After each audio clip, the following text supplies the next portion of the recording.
नमस्कार। खबर उत्तर प्रदेश में आप सभी का स्वागत है। मैं हूं आपके साथ गरिमा वाजपेयी। खबरों में आगे बढ़ेंगे उससे पहले एक नजर आज की हेडलाइंस पर डालेंगे। सीएम योगी की आज ताबड़तोड़ बैठक की। ऊर्जा विभाग संघ की समीक्षा निर्बाध बिजली सप्लाई पर अफसरों संग मंथन। ऊर्जा मंत्री ए.के. शर्मा बैठक में मौजूद। शाम 5:30 बजे आयुष विभाग की करेंगे समीक्षा।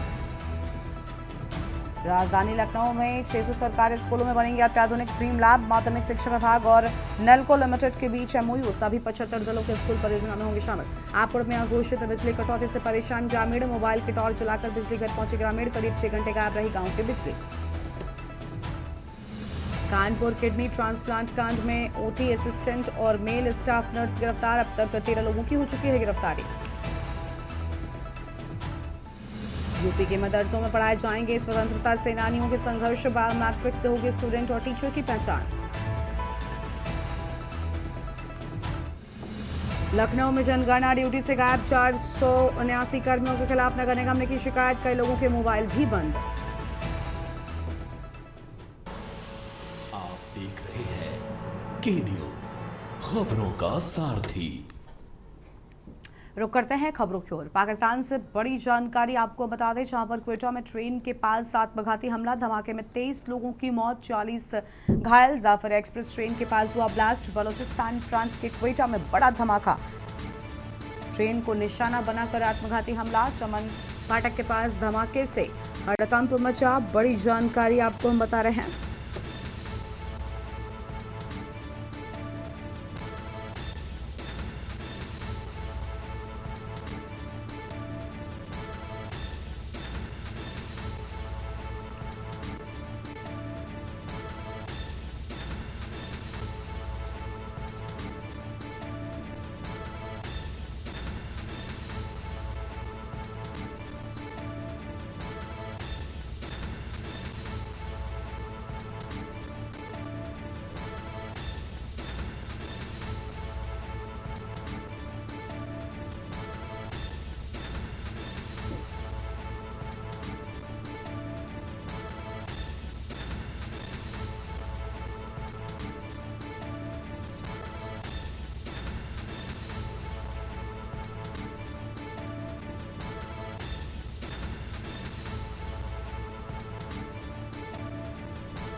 आगे बढ़ते हैं खबरों की ओर। लखनऊ से खबर। 600 सरकारी स्कूलों में बनेंगे अत्याधुनिक ड्रीम लैब। माध्यमिक शिक्षा विभाग और नेल्को लिमिटेड के बीच एमओयू। टाटा एंटरप्राइज की नेल्को कंपनी करेगी एआई रोबोटिक्स और 3D प्रिंटिंग लैब स्थापित। सभी 75 जिलों के स्कूल इस परियोजना में शामिल होंगे। 150 हब और 450 स्कूल विद्यालयों में विकसित होंगे सेंटर। 9 से 12 तक के छात्रों को हाईटेक तकनीक प्रशिक्षण, AI, IoT, drone technology, electronic की दी जाएगी ट्रेनिंग। बैटरी चालित इलेक्ट्रिक वाहन, नवी ऊर्जा पर फोकस। और अपर मुख्य सचिव पार्थ सारथी सेन शर्मा की मौजूदगी में हुआ समझौता। बड़ी जानकारी आपको हम बता रहे हैं।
ईद-उल अज़हा यानी बकरीद का त्यौहार नजदीक आते ही बाजारों में रौनक बढ़ने लगी है। कुर्बानी के लिए बकरों के बाजारों की चर्चा हर तरफ है।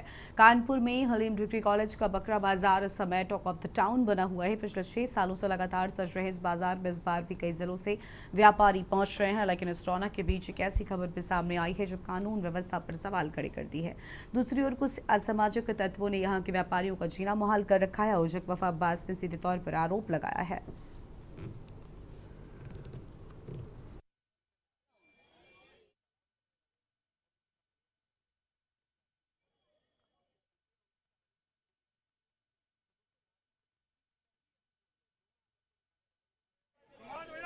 कानपुर नगर में हलीम कॉलेज व ग्राउंड में ये बाज़ार लग रही है पिछले 6 वर्ष से।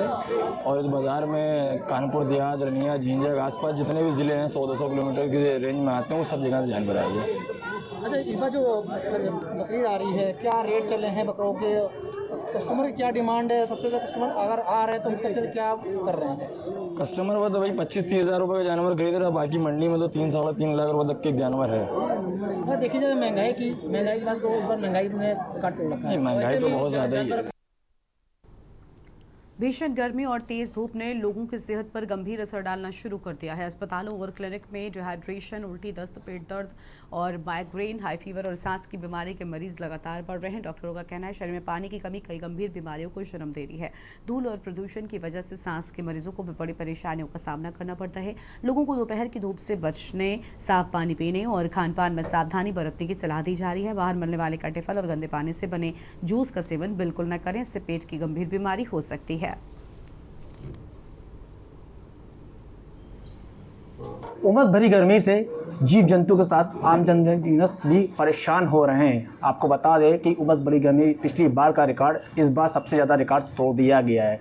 सुबह 10 बजे से शाम 5 बजे तक रोडों पे सन्नाटा दिखने को मिलता है।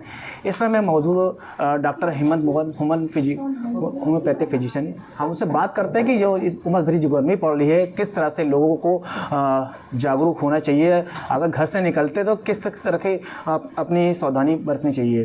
सर, पहले तो आपका के न्यूज़ में बहुत बहुत स्वागत है। और किस तरह से सावधानी बरतनी चाहिए, गर्मी पड़ रही है, क्या कहना चाहेंगे सर? देखिए, इस समय सबसे ज़्यादा ज़रूरी है कि हमारे शरीर में पानी की कमी ना हो। बहुत से लोग 10 से 5 के बीच में जा रहे हैं, उनको डिहाइड्रेशन लेवल नहीं होना चाहिए। उनको छाछ का प्रयोग करना चाहिए, नींबू की शिकंजी, बाहर के शीतल पदार्थों का बहिष्कार करना चाहिए। हरे पौधों को लगाना चाहिए जिससे ऑक्सीजन कंसंट्रेशन बढ़े। कोरोना के बाद फेफड़े क्षतिग्रस्त हो गए। बाकी मेट्रो की वजह से धूल धुआं की वजह से हमारे फेफड़ों में फाइब्रोसिस हो रही है, सांस लेना मुश्किल है। भीषण गर्मी के साथ जल भराव से संक्रामक रोगों ने पूरे शहर में पैर पसार दिए हैं। चाहे वो दस्त हो या उल्टी हो या डायरिया हो या फूड पॉइजनिंग हो या चेचक हो या खसरा हो। और हम ये समझते हैं कि सन स्ट्रोक से बचना है। टोपी और 10 से 5 के बीच में आप लोग ना निकलें। ठंडे पानी की पट्टी करें, बर्फ़ की, दही लें, सोडियम पोटेशियम इम्बैलेंस ना होने दे किसी भी कीमत पर। और एक चीज़ और बोलूँगा, इस भीषण तपिश गर्मी में आप तो एसी कूलर में बैठ रहे हैं। जो बेजुबान हमारे जानवर हैं, पक्षी हैं, उनको भी पानी दें, उनको भी दाना दें, उनको भी खाने पीने की चीज़ देते रहें। के न्यूज़ की इस मुहिम का मैं बहुत स्वागत करता हूं, जो बेजुबान लोगों के लिए और तपिश गर्मी से बचाव के लिए, सावधानी के लिए हमेशा से जागरूकता कार्यक्रम करते आ रहे हैं। इसमें वायरल गैस्ट्राइटिस, दस्त, उल्टी, खूनी पेचिश में होम्योपैथी दवाइयाँ अत्यधिक लाभकारी सिद्ध हुई हैं। एंटीबायोटिक, स्टेरॉयड, पेन किलर मत लें, और उससे हमारे शरीर के वाइटल ऑर्गन कमज़ोर होते हैं, शरीर की प्रतिरोधक क्षमता घटती है। योगा प्राणायाम करें और पर्यावरण से दोस्ती करें, तभी आप सुरक्षित और स्वस्थ रहेंगे। ये थे हमारे साथ doctor Hemant Mohan, homeopathic physician. उन्होंने साफ साफ बताया कि बाहर की चीज़ें बिल्कुल ही ना खाएं, चाहे वो फल फ्रूट हो, चाहे वो कटे हुए फल हो, बिल्कुल इस्तेमाल ना करें। घर का खाने का इस्तेमाल करें। कानपुर से शाहनवाज खान, के न्यूज़ इंडिया के लिए, कानपुर। भीषण गर्मी के इस मौसम में जहां लोग राहत पाने के लिए झरनों और वाटरफॉल्स का सहारा ले रहे हैं, तो वहीं धर्मनगरी चित्रकूट के गौशाला इन दिनों अपनी अनोखी व्यवस्था को लेकर चर्चा में है। यहां रहने वाले गौवंशों की देखभाल किसी आम पशु की तरह नहीं बल्कि परिवार के सदस्य की तरह की जा रही है। सदगुरु सेवा संघ ट्रस्ट द्वारा संचालित हाईटेक गौशाला में गर्मी से बचाने के लिए विशेष इंतजाम किए गए हैं और जिसका लाभ करीब 1300 गौवंश उठा रहे हैं। बता दें कि चित्रकूट स्थित सदगुरु सेवा संघ ट्रस्ट के गौशाला लोगों के लिए आकर्षण का केंद्र बनी हुई है। यहाँ भीषण गर्मी में गौवंशों को राहत देने के लिए आधुनिक शावर सिस्टम लगाया गया है। इस व्यवस्था के तहत गायों को समय समय पर स्नान कराया जाता है, जिससे उन्हें तेज धूप और उमस से राहत मिलती रहे।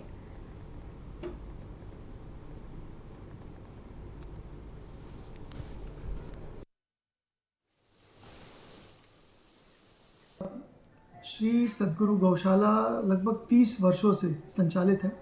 इसकी शुरुआत हमारे फाउंडिंग चेयरमैन स्वर्गीय श्री अरविंद भाई मोहब्बतलाल एवं उन्होंने प्रेरणा दी हमारे डायरेक्टर साहब स्वर्गीय पद्मश्री डॉक्टर वीके जैन साहब को और श्रीमती उषा जैन जी को कि आपको गौवंश की और गौशाला में गौ माता की सेवा करनी है। और धीरे धीरे इसको बढ़ाते हुए आज इस गौशाला में करीब 1300 गौवंश की सेवा हो रही है। तो हम चाहेंगे रोज गौ माता को सावर के अंदर हम लगभग 1200-1300 गायों को नहीं कर पाएंगे। हमारे पास 1300 गाय हैं कम से कम, तो उसके लिए हम रोज मतलब डेली नहीं कर पाएंगे, पर 8 दिन में 3 दिन में गौ माता को सावर के नीचे स्नान करवाएंगे, जिससे उससे क्या थोड़ी गर्मी कम पड़ेगी, पानी से थोड़ी राहत मिलेगी।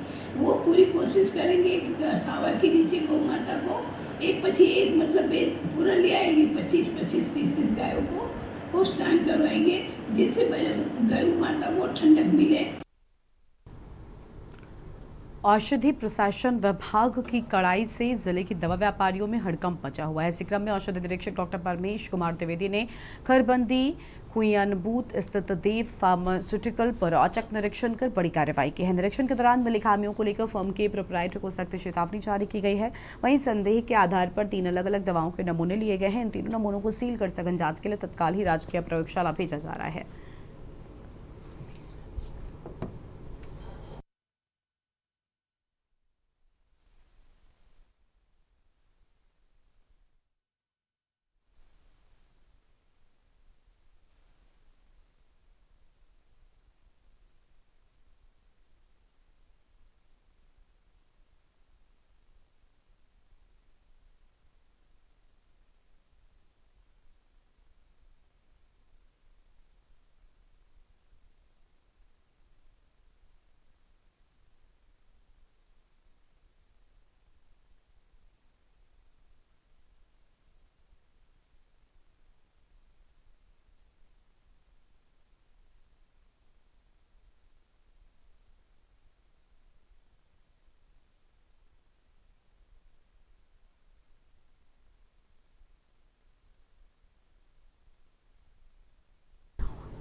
उत्तर प्रदेश के बिजनौर शहर से एक बेहद हैरान कर देने वाला मामला सामने आया। यहाँ पर मस्जिद में नमाज पढ़ने का एक व्यक्ति की बाइक के बैग से 1 लाख की नकदी गायब हो गई। चौंकाने वाली बात यह है कि इस रकम पर किसी चोर या उचक्के ने नहीं बल्कि एक आवारा कुत्ते ने हाथ साफ किया है। ये पूरी अजीबोगरीब वारदात पास में लगे कैमरे में कैद हो गई है।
खबर है जौनपुर से, जहां पर दलापुर थाना क्षेत्र में रविवार को तेज रफ्तार का कहर देखने को मिला।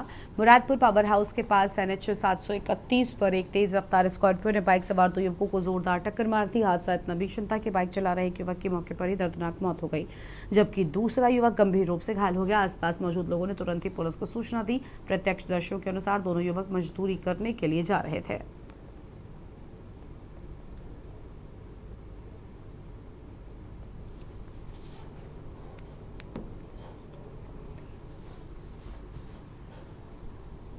संभल में भारत की जनगणना 2027 के प्रथम चरण के तहत चल रहे मकान सूचीकरण एवं मकानों की गणना कार्य में लापरवाही बरतने वाले कर्मचारियों पर जिला प्रशासन ने कड़ा रुख अपनाया है। प्रमुख जनगणना अधिकारी एवं जिलाधिकारी अंकित खंडेलवाल के निर्देश पर कार्य में रुचि न लेने, बार बार चेतावनी के बावजूद सुधार न करने और अनुपस्थित रहने वाले 60 प्रगणकों तथा 11 सुपरवाइजर्स के खिलाफ जनगणना अधिनियम 1948 के तहत FIR दर्ज कराने की कार्रवाई शुरू कर दी गई है।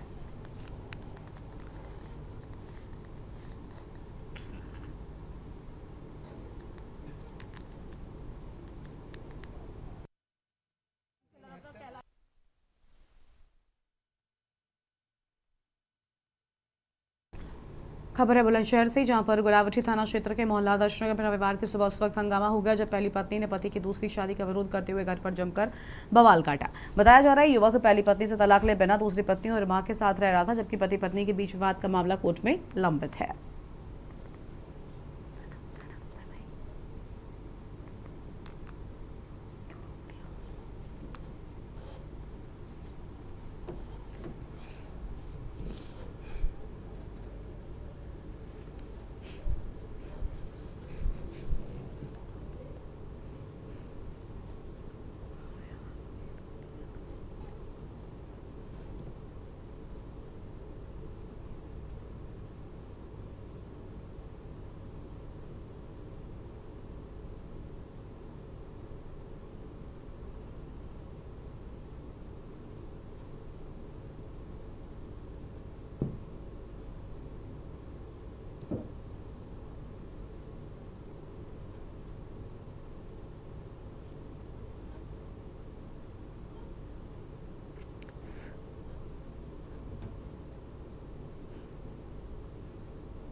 और यहाँ पर रुकेंगे एक ब्रेक के लिए।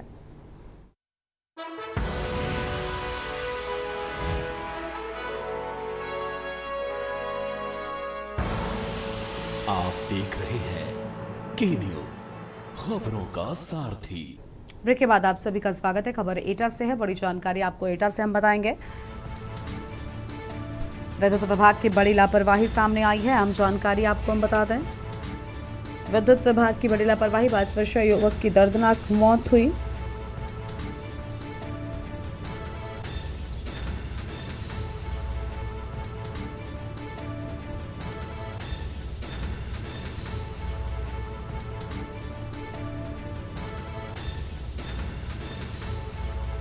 परिजन गंभीर हालत में युवक को लेकर अस्पताल पहुंचे।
राहुल नाम के एक लड़के की मृत्यु हुई है जो घर से निकला था भैंस के लिए चारा लेने के लिए।